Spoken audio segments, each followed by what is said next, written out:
एक सरसब्ज वादी में बुलंद चोटियों के दरमियान एक कदीम वलो का दरख्त खड़ा था।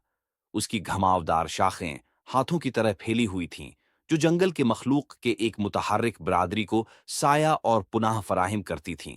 इनमें से एक चालाक गलहरी फुलीकर था, जिसे वल्लो के मीठे बल्लूत का खास शौक था। ताहिम फुलीकर सिर्फ मौसम की फरावानी से लुत्फ अंदोज होने से मुतमईन नहीं था। उसने बलूत जमा कर लिए, अपनी बल को किनारे तक भर दिया। उसने दूसरी गिलहरियों के घोंसलों से भी चोरी करना शुरू कर दिया, जिससे वो भूखे और बेबस हो गए। एक दिन एक शदीद तूफान वादी से गुजरा। हुआ ने घड़घड़ाया और जलजला जमीन पर बरस पड़ा। वलो उम्र की कमजोरी से शदीद दबाव के तहत गिर गया। उसकी जोड़ें कई सालों के कटाव से ढीली हो गई थीं, जमीन देने लगे। लोगों को तकलीफ में देखकर दूसरे जानवर घबरा गए। उन्होंने फलीकर से इल्तिजा की, कराचिया, अपने बलूत बांट दो। वलू को जिंदा रहने के लिए हमारी ताकत की जरूरत है। फलीकर ने ठठोला, मेरे बलूत मेरे हैं, मैंने उनके लिए मेहनत की है। जैसे जैसे तूफान शिद्दत अख्तियार करता गया, वलो की एक बड़ी शाख टूटकर फलीकर की बल पर गिर गई।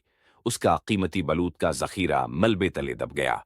दूसरे जानवरों ने अपने जखायर बांटकर वलो को तूफान का मुकाबला करने में मदद की। फलीकर कानपुते और भूखे हुए मलबे से बाहर आया। उसने जानवरों को एक साथ काम करते हुए देखा। उनकी ताकत मिलकर कमजोर दरख्त को सहारा दे रही थी।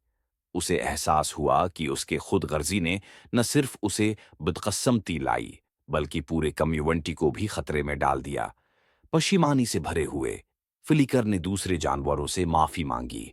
उसने अपनी गलती से सबक सीखने और हमेशा अपनी खुशकिस्मती बांटने का अहद किया। उस दिन से फुलीकर वादी में सबसे सखावत पसंद गुलहरी बन गया। उसने सीखा कि हकीकी खुशी जमा करने से नहीं, बल्कि दूसरों के साथ बांटने और उनकी मदद करने से आती है। कहानी का सबक, लालच और खुद गर्जी आखिरकार अपने और दूसरों को नुकसान पहुंचाती है। बांटने और हमदर्दी से कम्युनिटीज मजबूत होती हैं और सच्ची खुशी मिलती है। मुझे उम्मीद है कि आपको ये मुनफरिद